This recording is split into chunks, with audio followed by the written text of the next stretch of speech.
Good afternoon and welcome to BAC Talks 2026 and the start of our second Hive Week homecoming. Since 2020, BAC Talks has brought together the thought leadership of our alumni, partners, faculty, and students, those actively shaping the future of design in the built environment. My name is Sarah Howard. I'm an alum, very proud alum, longtime instructor, and now serving as the VP for Advancement and Strategic Relations.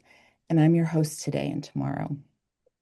We're so pleased you're here for this two-day symposium exploring this year's topic, Entrepreneurship and Innovation by Design. At the BAC, entrepreneurship is not separate from design. It is integral to it.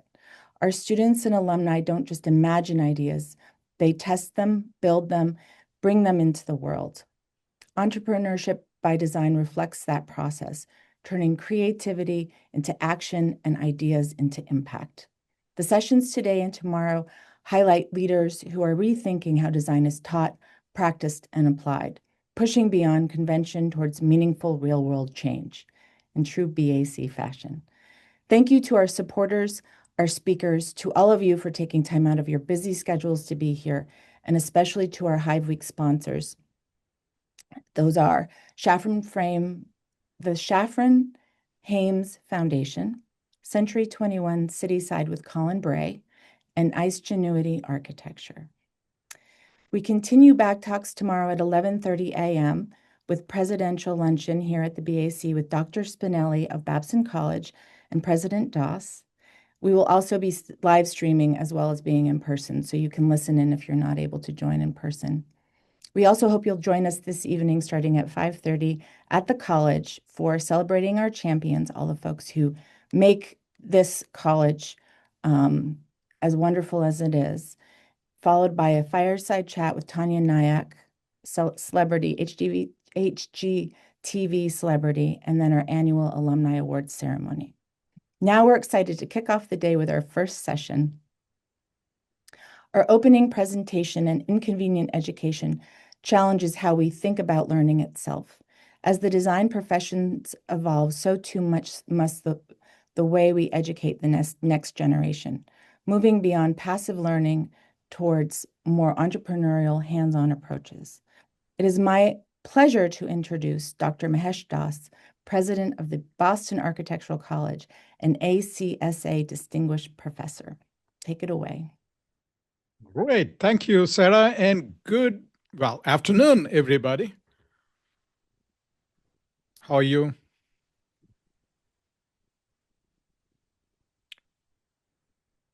Okay, very good. Well, we are warming up and really looking forward to energetic few days of our homecoming week. We call that the Hive Week. So it is absolutely my pleasure and privilege and honor to kick this off with this conversation. And I thought that the notion of how you arrive at the BAC and then where you go from here are two aspects that are always fascinating to learn about. When I meet alumni and students, one of the key questions that I ask is, tell me about your journey that brought you to the BAC. And that never fails to impress me, inspire me, and just engage me, because every story is just amazing. And that is really what brings us all together. And that is also why we have themed the symposium BAC Talks this time as Entrepreneurship Through Design, because that is part of the BAC's DNA as well. And so I have titled my presentation as An Inconvenient Education, and I'm going to subtitle it as something that resonates with each and every one of you, that is, how my journey led me to the BAC, and how that is relevant to the theme of this symposium and how that resonates perhaps with each and every one of you and our community at large. So I'm going to share with you the screen.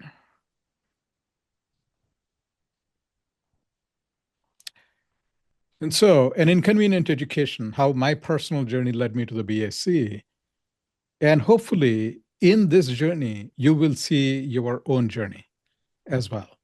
And then where we go from here together as the BAC. So the first thing is that I like number 6. You all probably know that by now. The hive, 6-sided. And that is why this is a 6-part presentation. And first, I'm going to tell you a little bit of my origin story and the philosophical underpinning that is defined by the word inconvenient. And how, to me, although I have been in academia, but really as practice inside academia. And then I'm going to share with you 2 examples that probably very few of you have seen before from my educational journey, both in terms of as an educator, but also as a student, and then arriving at the BSc. So that is the arc of what we are going to go through today. That was the snapshot from January 8th, 1991, Hyderabad Airport. And that was my family, extended family, immediate as well as extended family. And they were excited because I was the first in my family to first go to university, to graduate from a university, to go abroad, leave all of them behind and all that I had known behind, and none of that was very convenient. And I wrote about that, and you note the date there, October 1991, in the university newspaper called Student Journey, long and interesting. Right? So I just wanted to share that that was an interesting moment. And I'm going to fast forward to 2005 and 2006 timeframe, because that is when a very interesting and important film documentary came out by Al Gore. And I think many of you have probably seen this. If you have, please put it in the chat that yes, I have seen it. Yes, I know it. And because An Inconvenient Truth had a profound impact on me. And that is where the word inconvenient also came from. It resonates quite a bit. Why? Because it begins with a premise that what matters most is often what is the most daunting. And because it does demand that we transform ourselves and our society to meet these big challenges and solve the big problems of the world. And that is where it comes from. That it is inconvenient. It is not going to be convenient, right? So that is a big takeaway. And another philosophical underpinning I want to share with you is that as I see it, there are 4 purposes of higher education, and different colleges and universities meet some of them. So let us say number 1 is individual transformation, right? It is an opportunity for individual to find themselves and to bring out the best from within themselves. The second one is the societal benefit of contributing to a vibrant democratic society with educated population who can put things in perspective, to be able to communicate, articulate well, and to be able to think critically, and to engage in the democracy and democratic institutions. And the third one is workforce development, preparing for the job and the career. Now, most universities latch on to number 1 and 2, and some colleges and universities include number 3. right? So that is through internships and co-op programs and such. But it is really at the BAC that you see all three of them being done well. And in fact, number four as well as we move forward, because the entrepreneurship and entrepreneurial leadership means that it is the generative capacity that creates the first three.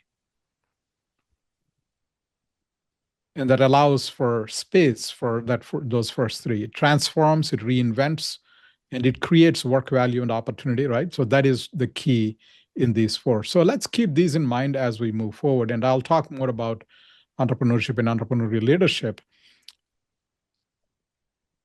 So what the purpose of inconvenient education is that it does not protect you from the world. Rather, it inserts you into it, right? So that you can act on it, to engage with it.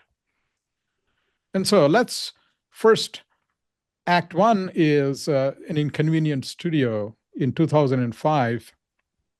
When this came after I practiced. I was in practice in Chicago, where I started my career, and then in Kansas City, also where I was in practice, and then my full-time academic journey began at University of Texas in San Antonio, and that is why I wanted to begin here. And this is about the time, as you recognize, Inconvenient Truth also came about. And that was also the time when I sought out education in management and entrepreneurship at University of Texas in Austin. And so I really became very interested in this notion of generative capacity to be able to create opportunity and to create and transform institutions and such. So in the studio, the premise is that I gave no syllabus, no assignments, and no deadlines. And I also gave them $1 of seed fund. And that was it. And to nobody's surprise, certainly not my surprise, no one liked it at first. And because the question they ask is, what do you expect from me? What do you want me to do? And that is where I put the question back to them, not an answer. And my question to them is, what is worth doing? And that is an inconvenient question. And that is where that particular model began. And the result was that the students formed companies, organized themselves as a practice, as an office in the studio, right? And they took on roles. They had day-to-day roles as, a number of things that they would do as office managers or as publicists or as marketing professionals, if you will, or as construction managers and so on and so forth. And they raised money from outside sources. They built proof of concept. And of course, they joined hands, and not just within the classroom studio, but across the world. Because I call that a wall-less studio, a studio without walls and truly open, and they could engage anybody that they could bring to the table to accomplish this mission and this particular enterprise. And then something shifted. They stopped performing education as if they are there for somebody else. And then they started conducting it by themselves. So this is, of course, a kind of a picture that you would see in any design studio, if you're familiar with the design studios. And in this particular one, the students made lots and lots of models. And the problem they took up was how to make tensile fabric structures. Tensile fabric structures are special kinds of lightweight structures, and they're very difficult to work with. And they also need to be fundamentally engineered.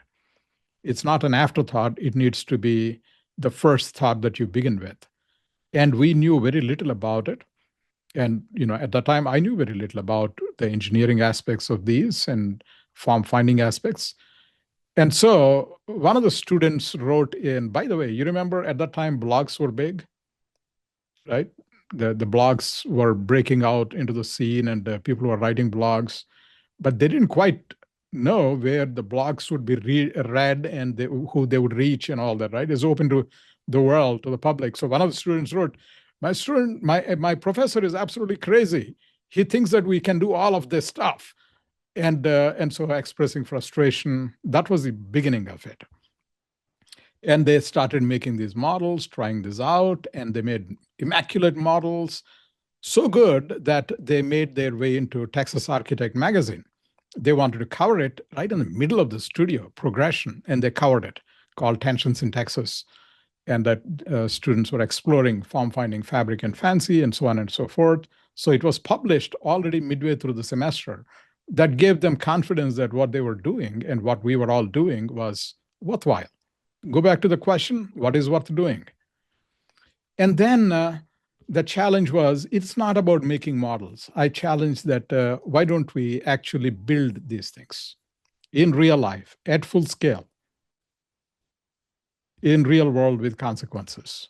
So we began to reach out to all kinds of partners. For example, Ronstan is a company that makes sailboat fittings, right? And they make all these accessories, structural systems that are necessary to piece these together. And we engaged about 24 industry partners in the process of doing it. The plan evolved, and this is what became the plan: raise funds, organize ourselves, and develop the design, and develop the budget, and schedule, and work with all kinds of permits that are necessary, and so on and so forth. This is a familiar kind of a plan for any real world project. You know that. But mind you, this was the first for our students at the time. And then finally build it, actually construct it. And we ended up doing this by the end of the semester. 2 full-scale structures were built, and on top of that, 2 portable structures were built, and 24 industry members were engaged, and we raised more than $102,000. And all of this was 11 students in 5 months. So I'm going to show you that work now very quickly. And of course, none of this was very convenient for anybody involved. And so these were the actual scale models of what was going to be built. And these were meticulously, modeled, analyzed, structurally designed, and then, fabricated as a model first. And then they started actually trying various things out. And that is the image of what it would become, a rendering of. And they started working on managing their project, scheduling it, and laying out all the tasks, and producing the shop drawings and working drawings of various kinds, shared with the vendors and our fabricators in whose shops our students were working. And this is an image from one of the partners. It's called the Chisholm Company in San Antonio, who make awnings, right? So they would make fabric awnings, and they had the machinery to work with fabric structures. And what we are working with were vinyl structures and PTFE structures.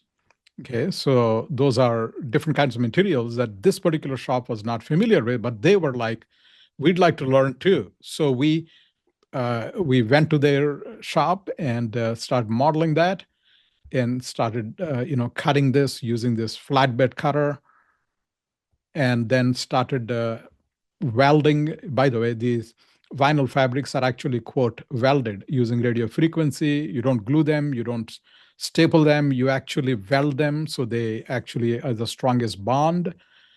You don't stitch them either, because stitch actually introduces a structural weak point. So they're welded using radio frequency. The students learn. Those are all students working the machinery there. And they learned how to tie these knots from the maritime language, if you will. And these are all the sailboat stainless steel fittings. And they started working with, how do you actually put all of this together? They worked with a master welder who had experience from welding submarines, and then a problem of welding aluminum, structural aluminum, and be able to put down the anchors. These are helical anchors that go down into the ground.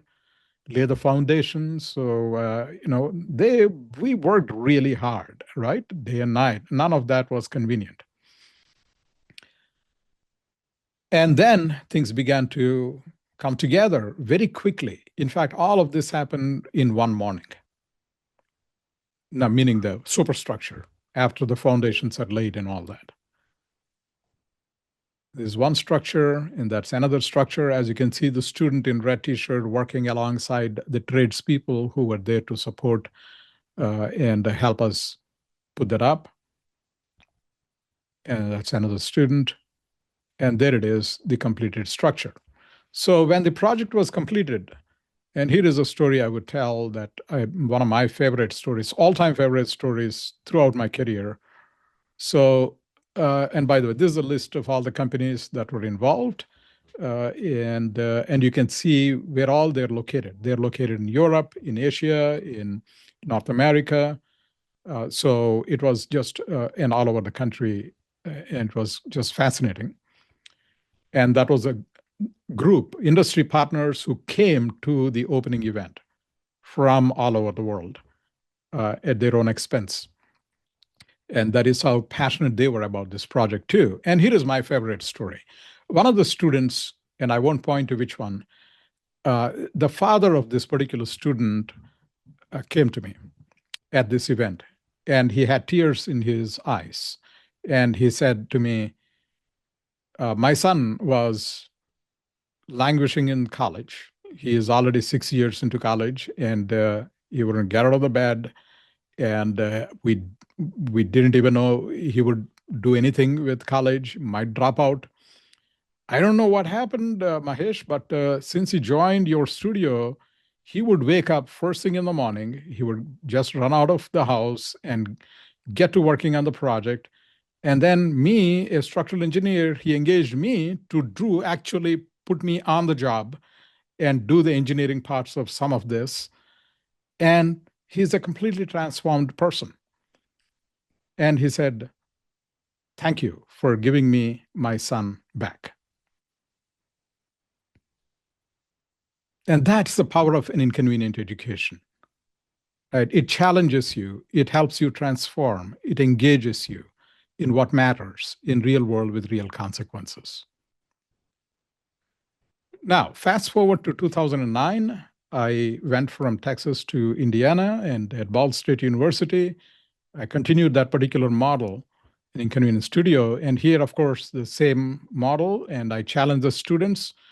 I did not give them a syllabus or anything on day one, rather challenge them to really ask the question, what is worth doing? And here also, they just responded so beautifully after, of course, the initial struggle of, gosh, what do we do? What grade are we going to get? None of those questions, right? You go past all of those questions and then you construct the plan for the semester. What happens is they need to propose the projects and they need to talk about what is possible. And they have to give deadlines and timelines. They have to give what is success, what does success look like when you do this project? And what are the resources that you're going to engage in this project? And suddenly you have the whole syllabus come together. But in that case, it is constructed together, right? And there is ownership, co-ownership of the students in this project. First, they began with playing with little things. They were all interested, in this case, in robotics and interactive structures and architecture that responds. And so they played for a couple of weeks. This was all that was going on. They wanted to learn about robotics, and so they started with Lego robots. And then they proposed various projects they wanted to do, and I'm going to share with you only one project here of the many, and it's called morpholuminescence, and it was proposed by this particular group.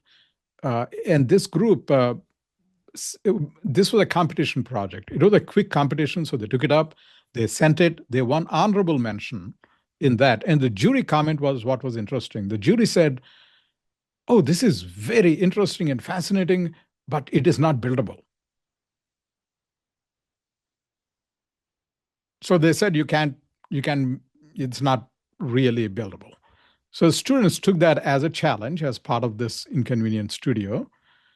And, um, and I'm going to share with you the journey.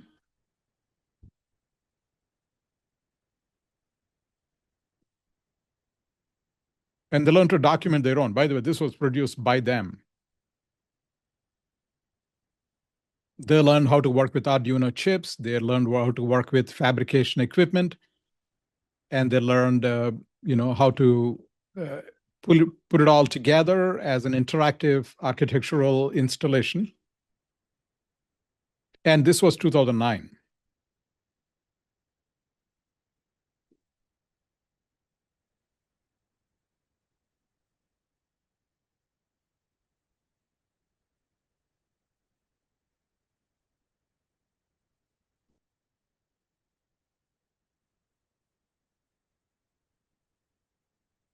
There it is. So they made it happen. It was so successful that they entered exhibition competitions and they got selected for Florence Biennale in Italy. And then they went on to Acadia exhibition, is Association of Computer Design and Architecture conference exhibition in New York City, held by Cooper Union and Pratt Institute. They got selected there. And more importantly, they won the Architect Magazine R&D Award that year. They were students still, mind you, and they won the R&D Award in the professional category, not a student category. And not just that, but they started their company in Muncie, Indiana in 2009. We are in 2026. I'm happy to report that company is still active, vibrant, and successful in Rust Belt, rural Indiana. And that is the power of inconvenient education, right? Then my own journey as a student continued when I enrolled in an inconvenient doctorate at University of Pennsylvania.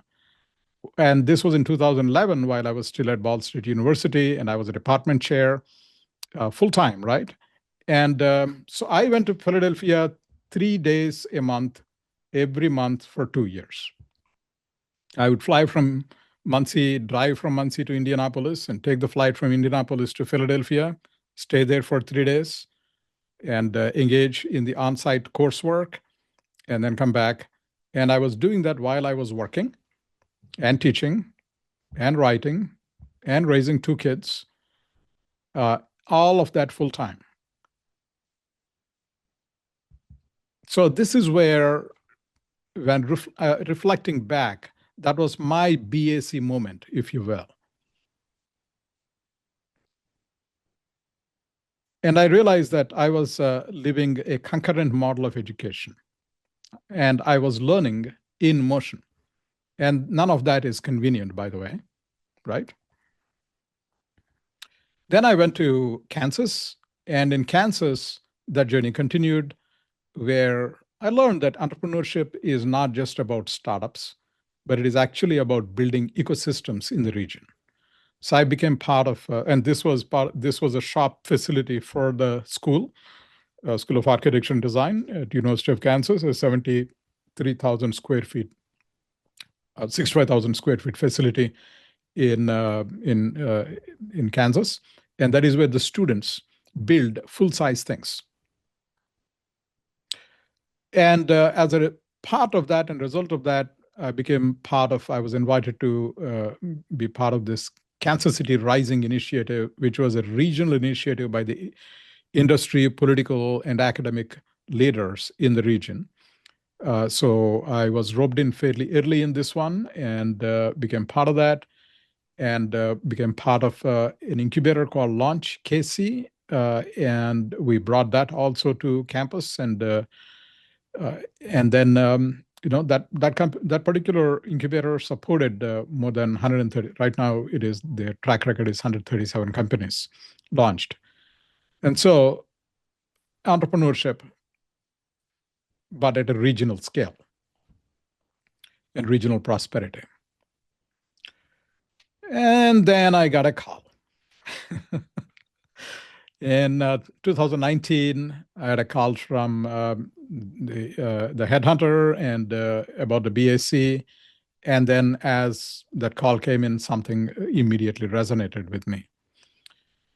And I realized that my journey was always leading here.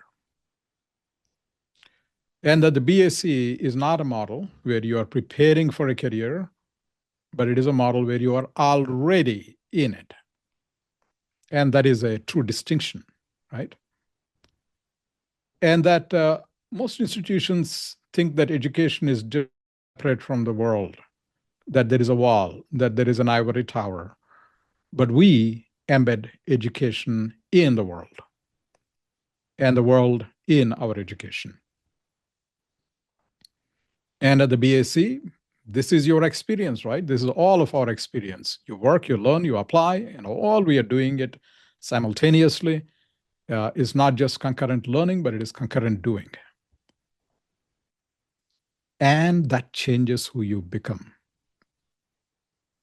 Pretty sure this resonates with all of you about that transformational moment or time that changed who you became. We become networked, gritty, and resilient, not just more than skilled. And it's real work with real consequences. And the proof is, of course, in the pudding in terms of what we do. And many of you know this. If not, you'll be happy to see this, that 5 year out after graduation, the BSc graduates are the highest paid in the field, in the undergraduate, and then second highest in the graduate sector. And that speaks to the power of this inconvenient educational model. And now what we are building is something more. We now go to concurrent innovation. And what are we going to do here? We are going to be not just adding this as a layer, but we are going to integrate that into the core of who we are and what we do, where we are not just learning and doing and executing on projects, but we're also launching, testing, and building things in real time, right? And in the world with consequences. So this symposium, Entrepreneurship Through Design, is not therefore, as you can see, new direction, but it is where we are headed. It has always been with us as a DNA, and we are now really realizing some of that. And it's not a method, really. It is an approach. It is how we stand in the world. And it does demand more from us, right? And it does produce people who don't want to wait. They want to engage in the world and make the difference. And I will conclude with this particular quote from Italo Calvino, Six Memos to the Next Millennium. And I think that resonates very well. I'm going to let you read it rather than reading it from the screen.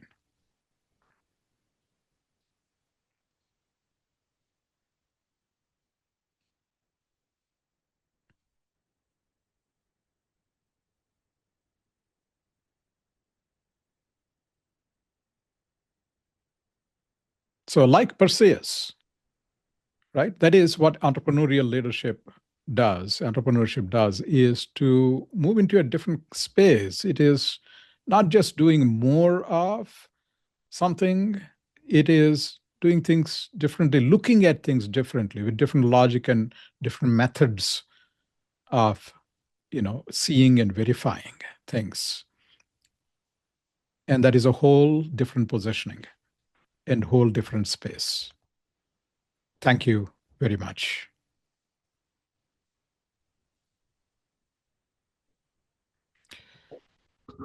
Excellent. So let's have some Q&A and conversation and see what questions that raised or how it resonated with you. That is the whole point is that, I mean, obviously I ask you your journey and very rarely do you get to hear my journey.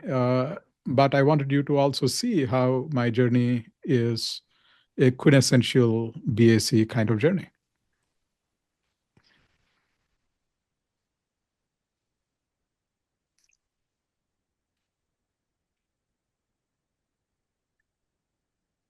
Um, David? Yes. Hello. Good afternoon.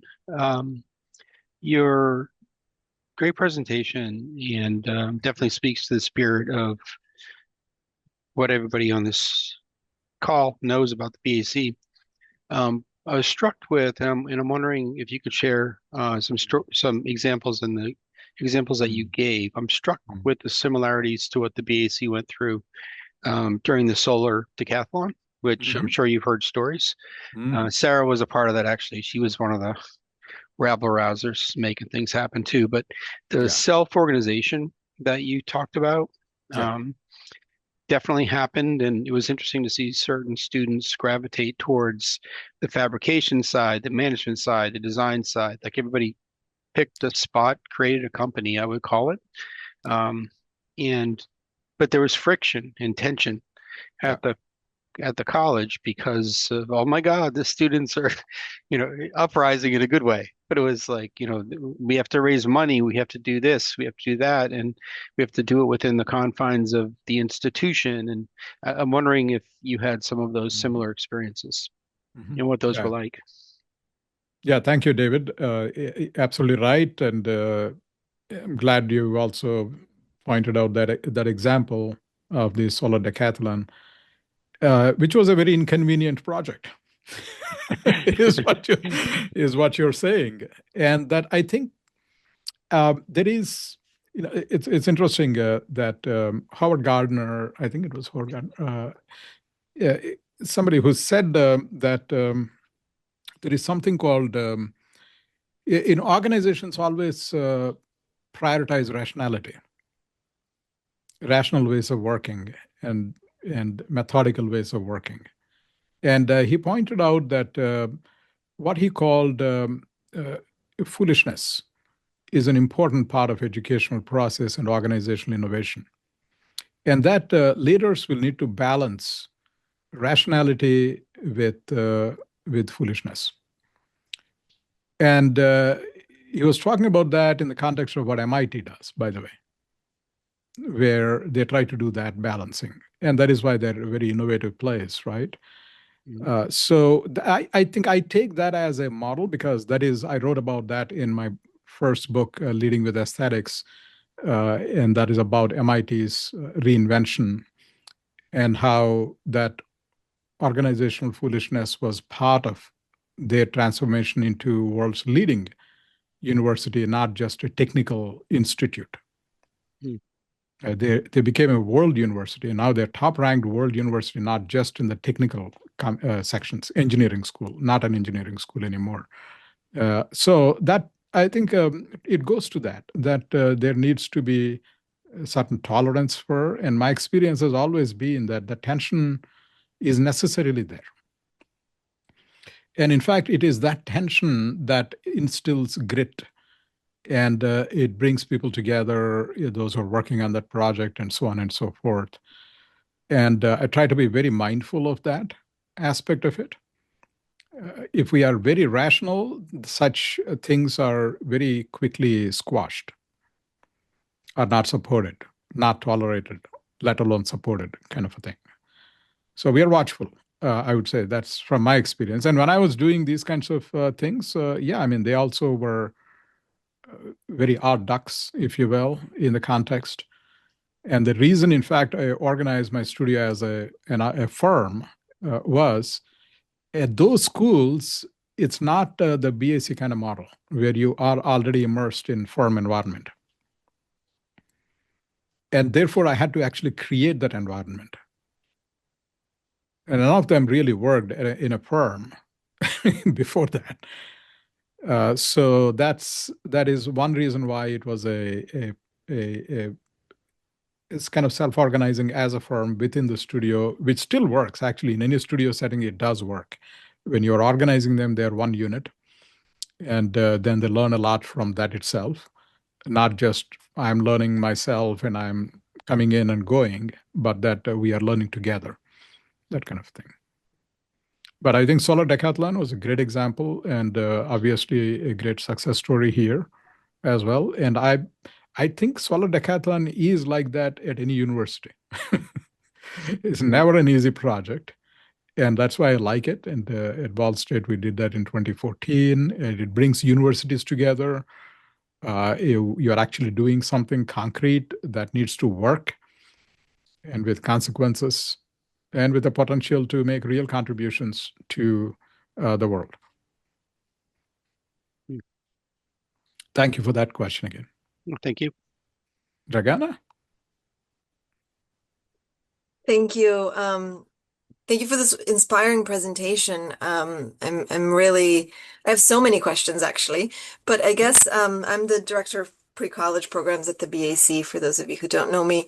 And I'm wondering how your origin story played a role in your teaching and in your leadership, and what maybe message would you have for the generations coming in maybe being more aware or mindful of their origin story as that kind of secret ingredient in the ingenuity and entrepreneurial futures?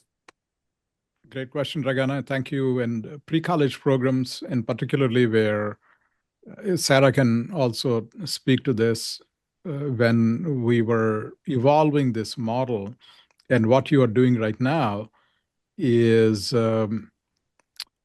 very much analogous to what we are talking about here, in that you organize these pre-college students, high school students, and sometimes middle school students into firms, right? They do take roles in what they do and in the presentations they make at the city hall. That comes through very well. And so, in fact, Sarah might also tell you, at those presentations, I made these comments that, my God, they learn so much that it's not just about learning, that they have done so much. And it's not just about doing, that they became leaders. And that it is about the transformational moment for these students, youngsters, so much that there is so much maturity that you see in them because of this experience. And I quipped, and I did not mean that as a joke. I quipped that they did so well that they should already be getting the degrees from us. And that is the power of this method of challenging our students, but be part of that challenge.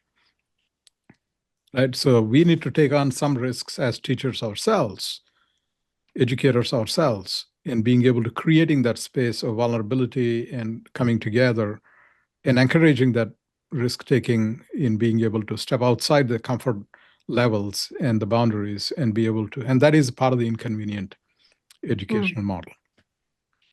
Thank you.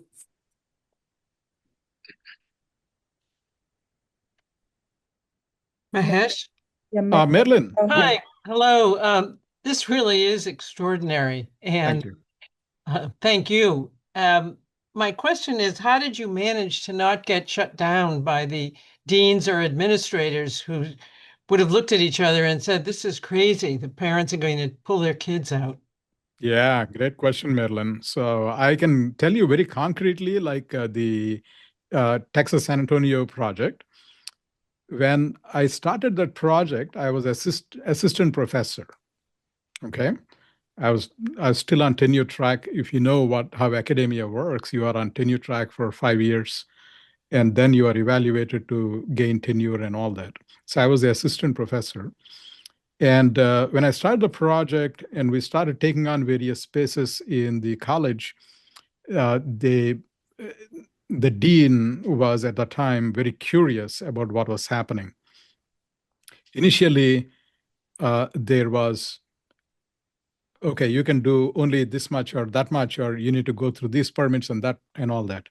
But after he began to see some of these outcomes, he became a big partner in that. And so he actually gave some operational funds for this as a result, and then said, people bring problems to me. In your case, you're actually solving the problems for us that are, more than. And so he supported that. And then he made me the associate dean for research at the end of that project. So the lesson in that is a lesson of perseverance and grittiness And in the face of challenges, you have to persist with belief and with conviction. And when you do that once, it becomes part of you. And I think that's what it instilled, not just in me, but in the students as well. So many of them went on to do great things, and one of them actually became my partner in writing, then a couple of books as well. So that's, I think, that's how it worked. I don't think that there would be anybody would be rolling out the red carpet when you are taking these kinds of risks, and or when you are trying something new, or when you are thinking big and being ambitious about it. So I would say that's where you have to have some patience and not be swayed too much positively or negatively, and stay the course. And when the outcomes begin to happen, people see them and people buy into that and support, become partners and fans of that. I just want to say a huge thank you. That was our last question because we are at time. Mahesh, thank you so much. I think that many of us could stay and talk about this all day long. This is near and dear to our hearts. We understand this in our bones, those of us who were born and bred here at the BAC, the power of an inconvenient education when we are invited to step in as students, as faculty, as practitioners, to learn together, to think about and test out new ideas and bring ourselves into new spaces. And so I am hoping after this symposium, we will have additional opportunities to dive into this together as a community. So we are now going to take a 7-minute break. We have our next speaker starting at 1 o'clock. Thank you again, Mahesh, for an amazing presentation. And for those of you who have to jump in and out today, please come join us this evening at the BAC we have a series of amazing events where we're celebrating our Hive and our supporters and our alumni. And then tomorrow we're in person here at the BAC for day 2 of BAC Talks. And then we're all cheering the week tomorrow evening at Dillon's. And thank you to our sponsors and supporters and to you for joining us.